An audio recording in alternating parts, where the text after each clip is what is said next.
ಕೂಡ ನಾನು ಯಾರನ್ನ ಮಾಡಿದೆ ಅವರೆಲ್ಲರೂ ಕೂಡ ನನಗೆ ವಿರುದ್ಧವಾಗಿ ನಿಂತಿದ್ದಾರೆ.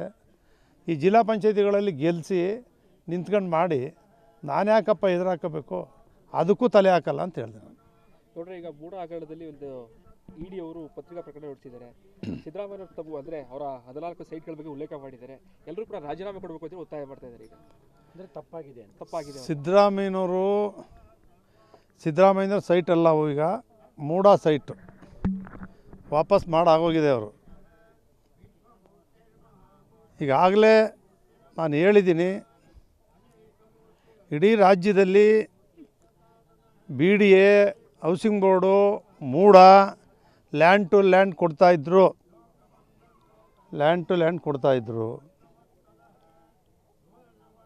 ಈಗ ಸುಪ್ರೀಂ ಕೋರ್ಟು ರೇಟ್ ಜಾಸ್ತಿ 1ಕ್ಕೆ 3 ಪಟ್ಟು 4 ಪಟ್ಟು ಮಾಡಿದ್ಮೇಲೆ 50-50 ಅಂತಕ್ಕಂಥದ್ದು ನಡೀತಾ ಇದೆ, ಎಲ್ಲ ಕಡೆ ನಡೀತಾ ಇದೆ ರಾಜ್ಯದಲ್ಲಿ. ಅದು ಕೊಡದೆ ಮಾಡದೆ ಪ್ರಾಧಿಕಾರಗಳೇ ಉಳಿಯಲ್ಲ. ಲ್ಯಾಂಡ್ ಟು ಲ್ಯಾಂಡ್ ಕೊಡೋಕ್ಕೆ ಹೊರತು ಜಮೀನಿಲ್ಲ. ಅವ್ರ ಲ್ಯಾಂಡನ್ನ ಅತಿಕ್ರಮ ಪ್ರವೇಶ ಮಾಡಿರ್ತಕ್ಕಂಥವ್ರಿಗೆ ಅಥವಾ ಹೊಸದಾಗಿ ಲೇಔಟ್ ಮಾಡ್ತಕ್ಕಂಥವ್ರಿಗೂ ಕೂಡ 50-50ಲೇ ಮಾಡೋಕ್ಕೆ ಕೊಟ್ಟಿದ್ದಾರೆ. ಈಗ ಬಲ್ಲಳ್ಳಿಲೇ ಸರ್ಕಾರದಿಂದ ಅಪ್ರೂವ್ ಮಾಡ್ಕೊಂಡು 50-50 ಮಾಡೋಕ್ಕೆ ಹೋದು ಅದಕ್ಕೂ ರೈತರು ಕೊಟ್ಟಿಲ್ಲ. ಈ ಪರಿಸ್ಥಿತಿ ಇರೋದ್ರಿಂದ 50-50 ಆಗಲೇಬೇಕು. ಒಂದು ಇನ್ನೊಂದು, ನಾವೆಲ್ಲರೂ ಕೂಡ ಎಷ್ಟು ವರ್ಷ ಆಯಿತು ಅವ್ರದ್ದಾಗಿ, ಸಿದ್ದರಾಮಯ್ಯನವ್ರದ್ದು 3 ವರ್ಷಗಳ ಕಾಲ ಮೂಡ ಮೀಟಿಂಗ್ ನಡೆದಿದೆ. ಎಲ್ಲ BJP, JDS, ಕಾಂಗ್ರೆಸ್ ಅವರು ಎಲ್ಲ ಒಟ್ಟಾಗಿದ್ದೀವಿ. ಯಾರೂ ಕೂಡ ಕೊಡಬಾರ್ದು ಅಂತ ಯಾರೂ ರೆಕಾರ್ಡ್ ಮಾಡಿಸಿಲ್ಲ. ಯಾವುದೇ ಬೋರ್ಡ್ ಮೀಟಿಂಗಲ್ಲೂ ಕೂಡ ಕೊಡ್ಬೋದು ಅಂತ 50-50 ಕೊಡ್ಬೋದು, ಯಾರೇ ಮಾಡಲಿ ರೈತನಿಗೆ ಕೊಡಬೇಕು ಅಂತ ಮಾಡಿದ್ದಾರೆ ಹೊರತು ಕೊಡಬಾರ್ದು ಅಂತ ಒಂದು ಡೀಸೆಂಟ್ ನೋಡು ಕೂಡ ಹಾಕಿಲ್ಲ ಯಾರೂ. MLCಗಳು, MLAಗಳು, ಸೀನಿಯರ್ಸು ಎಲ್ಲ ಇದ್ದೀವಿ ಅಲ್ಲಿ. 19-20 ಜನದಷ್ಟು ಇದ್ದೀವಿ ನಾವೆಲ್ಲರೂ ಕೂಡ. ಯಾರೊಬ್ಬನೂ ಕೂಡ ಕೊಡಬಾರ್ದು ಅಂಥೇಳಿ ಯಾರೂ ಡೀಸೆಂಟ್ ನೋಟ್ ಹಾಕಿಲ್ಲ. ಮರ್ತಿಬ್ಬೇಗೌಡರು ಮಾತ್ರ ನಮಗೆ ಲ್ಯಾಂಡ್ ಟು ಲ್ಯಾಂಡ್ ಕೊಡಬೇಕು ರೈತರಿಗೆ, 50-50 ನಾವು ಒಪ್ಪಲ್ಲ ಅಂತ 1-2-3 ಸಭೆಗಳಲ್ಲಿ ಭಾರಿ ಹೋರಾಟ ಮಾಡಿದ್ದಾರೆ ಅವರು. ಆದರೆ ನಾವುಗಳೆಲ್ಲ ಸರ್ಕಾರದಲ್ಲಿ ಏನು ನಡೀತಾ ಇದೆ ಆ ರೀತಿ 50-50 ಕೊಡಬೇಕು ಅಂತ ನಾವು ತೀರ್ಮಾನ ಮಾಡಿದ್ದೀವಿ. ಇಡಿ ಪ್ರವೇಶ ಮಾಡಿದೆ. ಇಡಿ ಪ್ರವೇಶ ಮಾಡಿ ಯಾರ್ದು ಸಂಪೂರ್ಣವಾಗಿ ಏನು ಮಾಡಿದ್ದಾರೆ ಅಂತಕ್ಕಂಥ ತನಿಖೆ ನಡೀತಾ ಇದೆ. ಅವ್ರಿಗೆ ಸೀಜ್ ಮಾಡಿದ್ದೀವಿ ಅಂತ ಹೇಳಿದ್ದಾರೆ, ಅದು ಸಂಪೂರ್ಣ ಮಾಹಿತಿ ಇಲ್ಲ. ಅವ್ರು ಇಡಿ ಅವರು ಒಂದು ಕಡೆ ಮಾಡ್ತಿದ್ದಾರೆ, ಲೋಕಾಯುಕ್ತ ಒಂದು ಕಡೆ ಮಾಡ್ತಾಯಿದೆ, ಕೋರ್ಟಲ್ಲಿ ಒಂದು ಕಡೆ ನಡೀತಾ ಇದೆ. ಇದರಿಂದ ಆ ತೀರ್ಪು ಬರೋವರೆಗೆ ನಾನು ಆಗಲೇ ಹೇಳಿದ್ದೀನಿ, ಕೇಂದ್ರದ ಮಂತ್ರಿಗಳು, ಕೇಂದ್ರದ MPಗಳು, ರಾಜ್ಯದ ಮಂತ್ರಿಗಳು, ರಾಜ್ಯದ MPಗಳು, ಅವ್ರ ಮಾಜಿ ಯಾರೇ CMಗಳೇ ಇರ್ಬೋದು, ಹಾಲಿ CM ಇರ್ಬೋದು, ಎಲ್ಲರ ಮೇಲೂ FIR ಇದೆ, ಕೋರ್ಟ್ಗಳಲ್ಲಿ ಇದ್ದಾವೆ, ನಡೀತಾ ಇದ್ದಾವೆ. ಯಾರೂ ರಾಜೀನಾಮೆ ಕೊಟ್ಟಿಲ್ಲ. ಇದಕ್ಕೋಸ್ಕರ ಇತಿಹಾಸ ನಾವು ಯಾರು ಕಾಣ್ತೀವಿ 10-15 ವರ್ಷದ ಇತಿಹಾಸದ ಈಚೆಗೆ ರಾಜೀನಾಮೆ ಕೊಟ್ಟರೆ ನಿದರ್ಶನಗಳಂತೂ ಇಲ್ಲ. ಆದರೆ ಕೋರ್ಟು, ನ್ಯಾಯಾಲಯ, ಇಡಿ ತಪ್ಪಿತಸ್ಥರು ಅಂತ ತೀರ್ಪು ಬಂದ ಮೇಲೆ ಮಾತ್ರ ರಾಜೀನಾಮೆ ವಿಚಾರ ಮಾತಾಡಬೇಕೇ ಹೊರತು ಅಲ್ಲಿವರೆಗೆ ರಾಜೀನಾಮೆ ವಿಚಾರ ಮಾತಾಡ್ತಕ್ಕಂಥವ್ರು ಅವ್ರು ನೋಡ್ಕೋಬೇಕು. ನಮ್ಮ ಪಕ್ಷದಲ್ಲಿ ಯಾರಿಗೆ FIR ಆಗಿದೆ, ಯಾರ ಮೇಲೆ ಕೇಸಿದೆ, ಅವ್ರು ರಾಜೀನಾಮೆ ಕೊಟ್ಟಿದ್ದಾರೆ ಅನ್ನೋದನ್ನು ಈ ಸ್ಟೇಟ್ಮೆಂಟ್ ಕೊಡೋರು ಯೋಚನೆ ಮಾಡಬೇಕು. ಅಲ್ಲಿಗೆ ಸಿದ್ದರಾಮಯ್ಯ ರಾಜೀನಾಮೆ ಕೊಡೋ ಅಗತ್ಯ ಇಲ್ಲ. ಯಾವುದೇ ಕಾರಣಕ್ಕೂ ಕೋರ್ಟ್ ತೀರ್ಪು ಅವ್ರಿಗೆ ಅವ್ರು ರಾಜೀನಾಮೆ ಕೊಡೋ ಅಗತ್ಯ ಇಲ್ಲ. ಯತ್ನಾಳ್ ಅವರು ಹೇಳ್ತಾರೆ, ಈ ಮೂಡ ಹಗರಣದಲ್ಲಿ ತಾವು ಇದ್ದೀರಾ? ನೋಡಪ್ಪ, ಯತ್ನಾಳ್ ಅವರು ಕೇಂದ್ರದ ಸಚಿವರಾಗಿದ್ದವರು,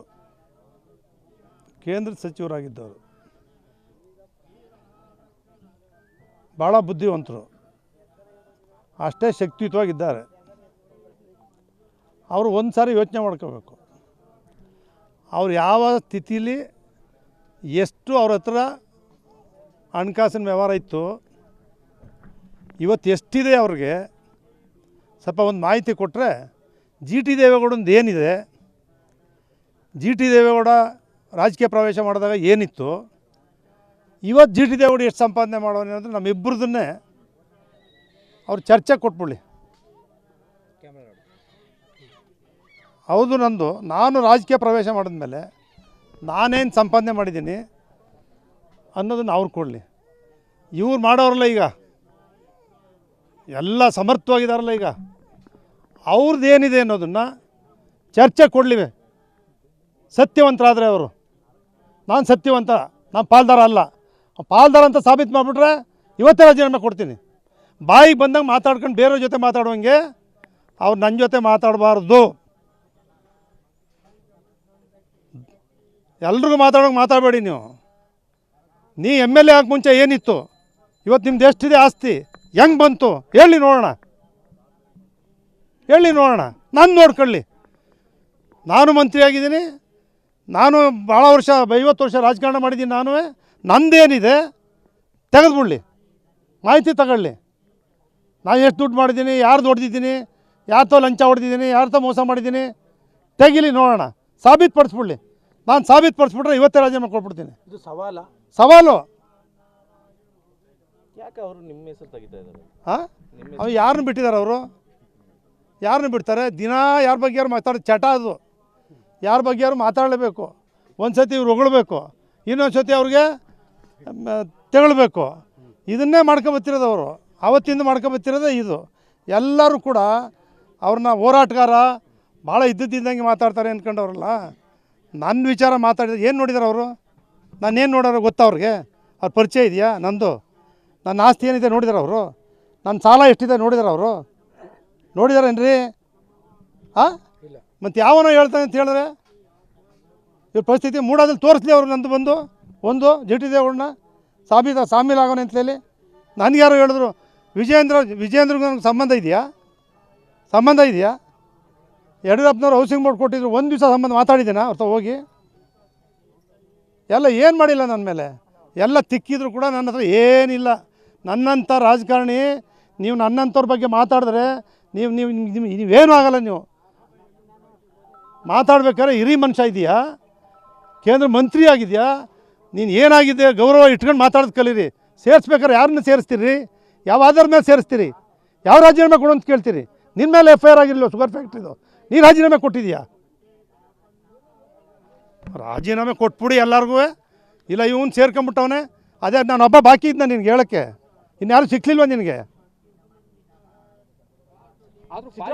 ಫ್ರೆಂಡ್ಶಿಪ್ ಆದ್ಮೇಲೆ ಜಾಸ್ತಿ ಆಗ್ಬಿಟ್ಟು ಅಂತ ನಾನು ಫ್ರೆಂಡ್ಶಿಪ್ಪು ಇವತ್ತಿನವರೆಗೂ ಅವ್ರ ಹತ್ರ ಹೋಗಿ ಅವರು ಒಂದೇ ದಿವಸ ಕೃಷ್ಣಕ್ಕೆ ಹೋಗಿದ್ದು, ಯಾರೋ ಕಾಯಿಲೆಯವರು ಅನುದಾನ ಬರೆಯೋಕ್ಕೆ ಅಂತೇಳಿ ಏನೋ ಮಾಡ್ಕೊಂಡು ಹೋಗಿ. ಇನ್ನೊಂದು ನನ್ನ ನಾದಿನಿ ಅಳಿಯ ಒಂದು ಟ್ರಾನ್ಸ್ಫರ್ ಅಂತ ಕೊಟ್ಟಿದೆ, ಅದು ಆಗಲಿಲ್ಲ. ಅವ್ರ ಹತ್ರ ಒಂದೇ ಒಂದು ದಿವಸ ಹೋಗಿ DK ಅವ್ರ ಮನೆಗಾಗಲಿ, DK ಅವ್ರ ಜೊತೆ ಮಾತಾಡೋದಾಗಲಿ. ಚನ್ನಪಟ್ಟಣದ ಎಲೆಕ್ಷನ್ ಆದಮೇಲೆ ಇವತ್ತಿನವರೆಗೂ DK ಅವ್ರು ನನ್ನ ಜೊತೆ ಮಾತಾಡಿಲ್ಲ. ಸಿದ್ದರಾಮಯ್ಯನವ್ರ ಜೊತೆ ಒಂದು ದಿವಸ ಕೃಷ್ಣಕ್ಕೆ ಹೋಗಿ ಮೀಟಿಂಗ್ ಹೋಗಿದ್ದೀವಿ. ನನ್ನಂಗೆ ಇರೋ ಕೇಳ್ರಿ, ಯಾರು ನಾವು ಸ್ನೇಹ ಬೆಳೆಸಿದ್ದೀವಿ. ಇವ್ರಂಗೆ ಸರ್ಕಾರ ಒಂದೇ ಒಂದು ದಿನ ನನ್ನ ಲೈಫಲ್ಲಿ ಮಂತ್ರಿ ಆಗಿದ್ದಾಗಲಿ ಈಗಾಗಲಿ ಒಂದು ದುರುಪಯೋಗ ಪಡಿಸ್ಕೊಂಡಿಲ್ಲ. ಯಾವ ಮುಖ್ಯಮಂತ್ರಿಗಳ ತಾವು ಏನೂ ಬರ್ಸ್ಕೊಂಡಿಲ್ಲ. ನಾನು ಅವತ್ತೇ ನೇರ ಹೇಳ್ಬಿಟ್ಟೆ. ನಾನು SM ಕೃಷ್ಣ ಅವ್ರು ಒಬ್ಬರೇ ಕರೆದು ನನಗೆ ಒಂದು ಸೈಟ್ ಕೊಟ್ಟಿದ್ರು ಅಂತ, ಅದನ್ನು ಮಾರಾಟ ಮಾಡ್ಕೊಂಡೆ. ನನ್ನ ಪರಿಸ್ಥಿತಿ ಗೊತ್ತಿದೇನ್ರಿ ಇವ್ರಿಗೆ? ನನ್ನ ಬಗ್ಗೆ ಮಾತಾಡೋ ಯೋಗ್ಯತೆ ಇದೆಯೇನ್ರಿ ನಿಮಗೆ? ಯಾವ್ಯಾವುದ್ರಲ್ಲಿ ಎಷ್ಟೆಷ್ಟು ಮಾಡಿದ್ದೀರಿ? ಸೌಹಾರ್ದದಲ್ಲಿ ಎಷ್ಟು ಹಣ ಇದೆ ನಿಮ್ಮ ಹತ್ರ? ಅದರಲ್ಲಿ ಏನು ಬಳಕೆ ಮಾಡಿದ್ದೀರಿ? ಒಂದು ತನಿಖೆ ಮಾಡಲಿ ಅವ್ರದ್ದು. ಸೌಹಾರ್ದ ಮಾಡಿ ಎಷ್ಟು ಮಾಡಿದ್ದಾರೆ, ಎಷ್ಟು ಡಿಪಾಸಿಟ್ ಮಾಡಿ ಹಣ ಯಾವ್ಯಾವುದು ಬಳಕೆ ಮಾಡಿದ್ದೀರಿ? ತನಿಖೆ ಆಗಲಿ ಅವ್ರದ್ದು. ಸೌಹಾರ್ದ ಡಿಪಾಸಿಟ್ ಎಷ್ಟು ಹಣ ಇದೆ, ಎಷ್ಟು ಬಳಕೆ ಮಾಡಿದ್ದೀರಿ ನೀವು? ಯಾವ ಕಾನೂನು ಬಳಸಿದ್ದೀರಿ ನೀವು ಅಲ್ಲಿ? ಏನು ನಮಗೇನು ಗೊತ್ತಾಗಲ್ಲ ಅಂತ ತಿಳ್ಕೊಂಡಿದ್ದೀರಿ ರೀ? ನಿಮ್ಮ ಬಗ್ಗೆ ಮಾತಾಡಿದ್ದೀನಿ ನಾನು. ಭ್ರಷ್ಟಾಚಾರ ಗೊತ್ತಾ ನಿಮಗೆ? ಭ್ರಷ್ಟಾಚಾರ ಅಂದರೆ ಏನು? ಬನ್ನಿರಿ ನೋಡೋಣ. ನಾನು ಭ್ರಷ್ಟಾಚಾರ ಪಾಲ್ದಾರ ಆಗಿದ್ರೆ ತೋರಿಸ್ರಿ, ಇಲ್ಲ ನೀವು ರಾಜೀನಾಮೆ ಕೊಡಿ, ಇಲ್ಲ ನಾವು ರಾಜೀನಾಮೆ ಕೊಡ್ತೀವಿ. ಸವಾಲು ಇದು. ಅದು ಪಾರ್ಟಿಯ ಕ್ರಮ ಕೈಗೊಳ್ತಾ ಇಲ್ಲ ಅವ್ರ ವಿರುದ್ಧ, ಎಷ್ಟು ಎಲ್ಲರ ಬಗ್ಗೆ ಮಾತಾಡ್ತಾರೆ. ಪಾರ್ಟಿ ದಮ್ ಬೇಕಲ್ಲ ಯಾವನ್ಗಾರು, ಅಷ್ಟು ಸುಲಭ ಇಲ್ಲ ಈಗ ಅಂತ ಹೇಳಿದ್ಮೇಲೆ ಆಗಲೇ ದಮ್ ಬೇಕು, ಜನ ಕಟ್ಟೋ ಶಕ್ತಿ ಇರಬೇಕು. ಯಾವನೊಬ್ಬರು ಕ್ರಮ ತಗೋಬೇಕಾರೆ ಇವನು ತಾಕತ್ತಿರಬೇಕು. ನಾನು ಜನ ಕಟ್ಟು ಗೆಲ್ತೀನಿ ಅನ್ನೋ ತಾಕತ್ತಿರೋನು ಸಸ್ಪೆಂಡು ಮಾಡ್ತಾನೆ, ಡಿಸ್ಮಿಸ್ಸು ಮಾಡ್ತಾನೆ. ತಾಕತ್ತು ಬೇಕು. ನಾನು ಡಿಸ್ಮಿಸ್ ಮಾಡಬೇಕಾದ್ರೆ ತಾಕತ್ತು ಬೇಕು, ಅವ್ನು ಡಿಸ್ಮಿಸ್ ಮಾಡಬೇಕಾದ್ರೆ ತಾಕತ್ತು ಬೇಕು. ಯಾರಿಗೂ ತಾಕತ್ತಿಲ್ಲ ನಾಯಕರೊಳಗೆ. ಬಿಡಿ, ಯಾಕೆ ಮಾತಾಡ್ತೀರಿ? ಕಾರಣದಲ್ಲೇ ಇವತ್ತಿನ ಪರಿಸ್ಥಿತಿಗಳನ್ನು ನೋಡಿದ್ರೆ ಏನು ಅನ್ಸುತ್ತೆ ನಮಗೆ? ಆರೋಪ ಪ್ರತ್ಯಾರೋಪಗಳು ಇವೆಲ್ಲವೂ ಭಾಳ ಸುಮಾರು ಒಂದು 50 ವರ್ಷಗಳ ಕಾಲದಿಂದಲೂ ಕೂಡ 50 ವರ್ಷ, 60 ವರ್ಷ, 40 ವರ್ಷ, 30 ವರ್ಷ ಈ ರೀತಿ ಪ್ರಜಾಪ್ರಭುತ್ವ ವ್ಯವಸ್ಥೆಯಲ್ಲಿ ಮುಖ್ಯಮಂತ್ರಿಗಳಾಗಿ, ಮಂತ್ರಿಗಳಾಗಿ, ಶಾಸಕರಾಗಿ, ಲೋಕಸಭಾ ಸದಸ್ಯರಾಗಿ, ಕೇಂದ್ರದ ಮಂತ್ರಿಗಳಾಗಿರ್ತಕ್ಕಂಥವರು ನಮ್ಮ ಕರ್ನಾಟಕ ರಾಜ್ಯದಲ್ಲಿ ಭಾಳ ಜನ ಇದ್ದಾರೆ. ಅವ್ರು ಯಾರೂ ಕೂಡ ಮುಂದೆ ನೇರವಾಗಿ ಹಿಂದಿನವರು ನೇರವಾಗಿ ಮಾತಾಡ್ತಿದ್ದಂಥ ಮಾತುಗಳನ್ನ ಯಾರೂ ಕೂಡ ನೇರವಾಗಿ ಮಾತಾಡ್ತಕ್ಕಂಥದ್ದು ಕಡಿಮೆ ಇದೆ. ನಾವು ಜನ ನಮ್ಮನ್ನು ಗೆಲ್ಲಿಸಿ ಇಷ್ಟು ಗೌರವಯುತವಾದಂಥ ಸ್ಥಾನಮಾನ ಕೊಟ್ಟಿದ್ದಾರೆ. ನಾವು ಏನು ಮಾತಾಡಬೇಕು ಅಂತಕ್ಕಂಥದ್ದನ್ನು ಕೂಡ ತಿಳಿದೆ. ಬೇರೆ ಯಾರೋ ಅಜ್ಞಾನಿಯಾಗಿರ್ತಕ್ಕಂಥವನು ಮಾತಾಡ್ತಕ್ಕಂಥ ಮಾತುಗಳಿಗೆ ಒಬ್ಬ ಜ್ಞಾನಿಯಾಗಿರ್ತಕ್ಕಂಥವನು, ಇಷ್ಟೊಂದು ಜನರ ನಾಯಕರಾಗಿರ್ತಕ್ಕಂಥವ್ರು ಅದಕ್ಕೆ ಅತಿ ತೀಕ್ಷ್ಣವಾಗಿ ಪ್ರತಿಕ್ರಿಯೆಯನ್ನು ಏಕವಚನದಲ್ಲಿ ಕೊಡ್ತಕ್ಕಂಥದ್ದು, ಒಬ್ರಿಗೊಬ್ರಿಗೆ ಏಕವಚನದಲ್ಲಿ ಮಾತಾಡ್ಕೊಳ್ತಕ್ಕಂಥದ್ದು, ಇವೆಲ್ಲನೂ ಕೂಡ ಜನರು ಗಮನಿಸ್ತಾ ಇದ್ದಾರೆ. ನಮ್ಮ ಕರ್ನಾಟಕ ಜನ ಬುದ್ಧಿವಂತರಿದ್ದಾರೆ. ಪಕ್ಷಾತೀತವಾಗಿ ಈ ರೀತಿ ರಾಜ್ಯದಲ್ಲಿ ನಡೀತಾ ಇದೆ, ಜನ ಗಮನಿಸ್ತಾ ಇದ್ದಾರೆ. ಆ ದೇವರೇ ಅವರೆಲ್ಲರೂ ಕೂಡ ಜ್ಞಾನೋದಯ ಕೊಡಬೇಕು. ಸರ್, ಇವತ್ತು ನಿಖಿಲ್ ಅವರ ಹುಟ್ಟಿದಬ್ಬ, ನಿಖಿಲ್ ಕುಮಾರಸ್ವಾಮಿ ಹುಟ್ಟಿದಬ್ಬ, ನಿಖಿಲ್ ಅವರ ರಾಜ್ಯಾಧ್ಯಕ್ಷರು ಮಾಡುವಂತಹ ಮಾತು ಕೂಡ ನಿಮ್ಮಲ್ಲಿ ಭಾಳ ದಟ್ಟವಾಗಿದೆ. ಏನು ಪ್ರಯತ್ನ ನಡೆದಿದೆ ನಿಖಿಲ್ ಕುಮಾರಸ್ವಾಮಿ? ನನಗೇನು ಗೊತ್ತಿಲ್ಲ, ಅವ್ರಿಗೆ ಒಳ್ಳೇದಾಗಲಿ ಅಂತೇಳಿ ಶುಭ ಹಾರೈಸ್ತೇನೆ. ಅಲ್ಲ, ಯಾಕಂದ್ರೆ ರಾಜ್ಯಾಧ್ಯಕ್ಷರು ಆಗಬೇಕು, ಕೆಲವೊಂದು ವಿರೋಧ ಮಾಡ್ತಾ ಇದ್ದಾರೆ ಅನ್ನುವಂಥ ಮಾತುಗಳು ಕೂಡ ಇದೆ. ಜಿ ಟಿ ದೇವೇಗೌಡರು ನಿಲುವೇನಿದೆ? ನನಗದ್ರ ವಿಚಾರನೇ ಗೊತ್ತಿಲ್ಲ. ಅಲ್ಲಿ ನಾವ್ಯಾರು ಹೇಳಿದ್ರು, ಯಾರು ಹೇಳಿದ್ರು, ಯಾರ್ದೋ ಅಭಿಪ್ರಾಯ ಕೇಳಿ ಮಾಡ್ತಕ್ಕಂಥದ್ದಿಲ್ಲ. ನೇರವಾಗಿ ಕುಮಾರಸ್ವಾಮಿಯವರೇ ತೀರ್ಮಾನ ಕೈಗೊಳ್ತಕ್ಕಂಥವ್ರು. ಅಭಿಪ್ರಾಯಗಳನ್ನು ಕೇಳ್ತಾರೆ, ಆದರೆ ಅವ್ರು ಏನು ಮಾಡಬೇಕು ಅಂತಕ್ಕಂಥ ತೀರ್ಮಾನ ಕೈಗೊಳ್ತಾರೆ, ಅವರೇ ಅಧ್ಯಕ್ಷ ಆಗ್ತಾರೆ ಅಷ್ಟೇ. ನಿಮಗೆ ಕೊಟ್ಟರೆ ನಿಭಾಯಿಸ್ತೀರ ಅಧ್ಯಕ್ಷ ಅಂತ? ನಿಮ್ಗೇನಾರು ಕೊಟ್ಟರೆ? ನಾನು 19 ಜನ ಶಾಸಕರಿಗೆ ನಾಯಕನಾಗಲಿಕ್ಕೆ ನನಗೆ ಶಕ್ತಿ ಇಲ್ಲ ಅಂದಾಗ ಅಧ್ಯಕ್ಷನಾಗಿ ನಿರ್ವಹಿಸ್ಲಿಕ್ಕೆ ಸಾಧ್ಯನಾ? ಶಕ್ತಿ ಇಲ್ಲ ಅಂತ ಅವರೇ ತೀರ್ಮಾನ ಮಾಡಿದ್ದಾರೆ. ಯಾರು ಅಂತ ಶಕ್ತಿ ಇಲ್ಲ ಅಂತ ಅವರೇ ತೀರ್ಮಾನ ಮಾಡಿದ್ದಾರೆ. ಹೌದಲ್ವಾ? ಹೌದಲ್ವಾ? ಈಗ ಬಟ್ ನಿಮ್ಗವ್ರಿಗೂ ಅಂದರೆ ಮೊನ್ನೆ ಕುಮಾರಸ್ವಾಮಿ ಅವರು ಬಂದಾಗ ಹೇಳ್ತಾ ಇದ್ರು, ನನಗೂ ದೇವೇಗೌಡರು ಚೆನ್ನಾಗಿದ್ದೀವಿ, ನಾವೆಲ್ಲರೂ ಕೂಡ ವಿಶ್ವಾಸದಲ್ಲೇ ಇದ್ದೀವಿ. ಅವ್ರ ಬಗ್ಗೆ ಇವತ್ತಿಂದಲ್ಲ, ಅವ್ರು ಮುಖ್ಯಮಂತ್ರಿ ಆಗಬೇಕು ಅಂತೇಳಿ 2 ವರ್ಷ MLA ಆಗಿ ಪ್ರಥಮ 2004ರಲ್ಲಿ ಟೋಲ್ ಗೇಟಿಂದ ಕಲಾಮಂದಿರದವರೆಗೂ ಆ ಶರಾವತಿ ವೆಂಕಟೇಶ ಅವ್ರ ಟೀಮು, ನಾವು ಎಲ್ಲ ಮಾವಿನ ಸೊಪ್ಪು, ಬಾಳೆಗೊನೆ, ಬಾಳೆಕಂಬ ಏಕ ಕಟ್ಟಿ ಕಲಾಮಂದಿರಕ್ಕೆ ಮುಖ್ಯಮಂತ್ರಿ ಥರನೇ ಕರ್ಕೊಂಬಂದು ಅವ್ರು ಮುಖ್ಯಮಂತ್ರಿ ಆಗಬೇಕು, ಅದಕ್ಕೆ ಇಲ್ಲಿ ಬಂದಿದ್ದೀವಿ ಅಂತಲೇ ಭಾಷಣ ಮಾಡಿದೆ ನಾನು. ಅವ್ರು ಹೇಳಿದ್ದು ಇನ್ನು 15 ದಿವಸಕ್ಕೆ, ನಾನಾಗೋದು 5 ವರ್ಷಕ್ಕೋ 10 ವರ್ಷಕ್ಕೋ, ಜಿ ಟಿ ದೇವೇಗೌಡರನ್ನ ಸಿದ್ದರಾಮಯ್ಯವ್ರ ಪ್ಲೇಸಲ್ಲಿ ಇನ್ನು 15 ದಿವಸಕ್ಕೆ ಮಂತ್ರಿ ಮಾಡ್ತೀನಿ ಅಂತ ಘೋಷಣೆ ಮಾಡೇ ಹೋದರು. ಅದು ನನ್ನ ಪ್ರೀತಿ ಅವ್ರ ಬಗ್ಗೆ. ಇವತ್ತಿಗೂ ನಾನು ಚೇಂಜ್ ಮಾಡ್ಕೊಂಡಿಲ್ಲ, ಯಾವತ್ತೂ ದ್ವೇಷ ಮಾಡೋ ಪ್ರಶ್ನೆ ಇಲ್ಲ. ನಾನೇನು ತಂದಿದ್ದೀನೋ ನಂದು ಲಿಮಿಟೇಷನ್ನು ನನಗೇನಿರಲಿಲ್ಲ. ರಾಜಕೀಯಕ್ಕೆ ಬರಬೇಕು ಅಂತ ಗುರಿ ಇಟ್ಕೊಂಡವನಲ್ಲ ನಾನು. ಜನರ ಸೇವೆ, ಸಹಕಾರ ಸಂಘದ ಕಾರ್ಯದರ್ಶಿಯಿಂದ ಸೇವೆ ಮಾಡೋ ಮೂಲಕ ದೊಡ್ಡ ದೊಡ್ಡ ನಾಯಕರುಗಳ ಜೊತೆ ಅವ್ರ ಜೊತೆ ಬೆಳ್ಕೊಂಬಂದ್ಬಿಟ್ಟೆ ನಾನು. ಪುಟ್ಟಸ್ವಾಮಿಯವರು, ಕೆಂಪೇಗೌಡರು, ರಾಜಶೇಖರ ಮೂರ್ತಿಯವರು ಇರ್ಬೋದು, ತುಳಸಿದಾಸಪ್ಪ ಇರ್ಬೋದು, ಹಿಂಗೆ ಇವ್ರ ಜೊತೆ ಎಲ್ಲ ಹೆಂಗೆ ಬೆಳ್ಕೊಬತ್ತಿದ್ದಾರೆ ಅಷ್ಟೇ. ಆಕಸ್ಮಿಕವಾಗಿ 83ರಲ್ಲಿ ನಾವು ಸಿದ್ದರಾಮಯ್ಯನವ್ರನ್ನ ಶಾಸಕರನ್ನಾಗಿ ಮಾಡಿದಾಗ ಅವ್ರು ಗೆದ್ದರು. ಆ ಸಂದರ್ಭದಲ್ಲಿ ಕೆಂಪೇಗೌಡರು ನೀನು APMC ನಿಲ್ಲೇಬೇಕು ಅಂತೇಳಿ ಇದು ಕೋಆಪರೇಟಿವ್ ನಿಲ್ಲಿಸೋ ಮೂಲಕ ಪ್ರಾರಂಭ ಆಯಿತು ಅಷ್ಟೇ ಹೊರತು ನಾನೀಗ ಬಂದಿರೋದೇ ಭಾಳ ಎತ್ತರಕ್ಕೆ ದೇವರ ಆಶೀರ್ವಾದದಿಂದ. ಕರ್ನಾಟಕ ರಾಜ್ಯದ ಜನ ಜಿ ಟಿ ದೇವೇಗೌಡ ಅಂತ ಒಬ್ಬ ವಿಧಾನಪ್ಪ, ಒಬ್ಬ ರೈತ ಮುಖಂಡ, ಒಬ್ಬ ಸಹಕಾರಿ ಮುಖಂಡ ಅಂತೇಳಿ ಗುರುತಿಸೋ ಮಟ್ಟಕ್ಕೆ ಬೆಳೆದಿದ್ದೀನಲ್ಲ, ಇದಕ್ಕೆ ಎಲ್ಲರ ಸಹಕಾರನೂ ಇದೆ. ಸಿದ್ದರಾಮಯ್ಯನವ್ರದ್ದಿದೆ, ದೇವೇಗೌಡರದ್ದಿದೆ, ಕುಮಾರಸ್ವಾಮಿದಿದೆ, ಯಡಿಯೂರಪ್ಪನವ್ರ ಜೊತೆ ಸೇರಿದ್ದೆ ಅವ್ರದ್ದು ಇದೆ. ಎಲ್ಲ ನಾಯಕರುಗಳದ್ದು ಪ್ರೀತಿ ವಿಶ್ವಾಸ ನನಗಿರೋದ್ರಿಂದ ನಾನು ಯಾರನ್ನೂ ದ್ವೇಷ ಮಾಡೋಕ್ಕೆ ಹೋಗಲ್ಲ. ಅಲ್ಲ, ನೀವಿಬ್ರು ಪ್ರೀತಿಯಲ್ಲಿ ಮಾತಾಡ್ತೀರಿ, ಬಟ್ ಒಂದೇ ವೇದಿಕೆಯಲ್ಲಿ ಯಾಕೆ ಬರೋಕ್ಕೆ ಆಗ್ತಾ ಇಲ್ಲ ನಿಮ್ಮಿಬ್ಬರ ಕೈಲಿ? ಇಲ್ಲ, ನಾನು ಸ್ವಲ್ಪ ಈಗ ಒಂದು ನಮ್ಮ ಕ್ಷೇತ್ರದ ಪರಿಸ್ಥಿತಿ ಮುಖ್ಯಮಂತ್ರಿಗಳಿಗೆ ಭಾಳಷ್ಟು ಮಂದಟ್ಟು ಮಾಡಿದ್ದೀನಿ ಎಲ್ಲ ಮೀಟಿಂಗಲ್ಲೂ ಕೂಡ. ಆದರೆ ಯಾರೂ ಕೂಡ ಈ ಕ್ಷೇತ್ರದ ಬಗ್ಗೆ ಸುತ್ತ ಇರ್ತಕ್ಕಂಥ 900 ಲೇಔಟ್ಗಳು, ಅಲ್ಲಿ ನೀರಿಲ್ಲ, ಲೈಟ್ ಇಲ್ಲ, UGD ಇಲ್ಲ ಅಂತಕ್ಕಂಥ ಸಮಸ್ಯೆಗಳನ್ನ ಯಾರೂ ಕೂಡ ಅರ್ಥಕೊಳ್ತಾ ಇಲ್ಲ. ಆದರೆ ಜನ ನಾನು ಬಿಡ್ತಾ ಇಲ್ಲ. ನಾನು ಹೊರಗಡೆ ತಿರುಗಾಡ್ತಕ್ಕಂಥ ಅವಕಾಶಗಳು ಇಲ್ಲ.